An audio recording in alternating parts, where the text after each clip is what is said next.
This is like Christmas, New Year's, everything rolled into one. I'm offering free comics, 6 free comic books to anybody that walks in here. If you're a DC fan, if you're a Marvel fan, you're an Image 4 fan, if you're a Pokemon fan, if you're a James Bond fan, we have something here for you, okay? Just a little bit of everything. But we've been very fortunate with the number of crowds coming here, showing up, coming in, getting the free comic books, getting the raffles, just doing really well. We're trying to get back to the community. We're raising money for our local soup kitchen, St. Susan's, okay? They do so much for our community. So as a store owner, I want to give back as well, okay? Raise as much money as we possibly can for St. Susan's, okay?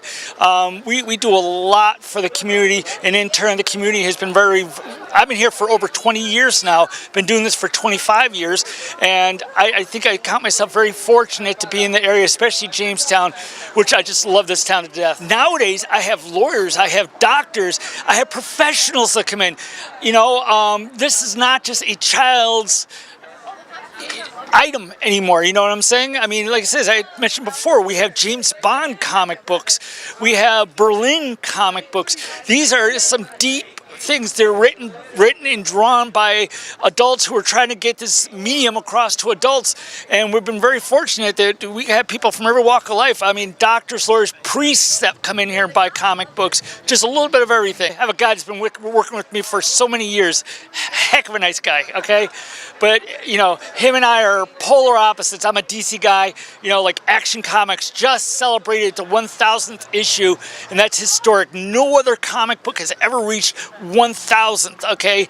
And that means from 1938 to 2018, this comic book has been churning out comic books month after month, week, you know, sometimes week after week, okay? And I think it's historic. And then you have people say, oh, I'd never read a Superman comic in my life, depending on, I'm purely a Captain America or a Spider-Man fan. It's really a choice as to what you enjoy, and a lot of it's influenced by what you first picked up as a child. You know, to me, I was Popeye and Superman when I was growing up. You know, I'm originally from New York, and that's, you know, my parents introduced me to that, and you know, others say, hey, the movies, you know, they're millennials, and the movies influenced them. So it's really a matter of choice.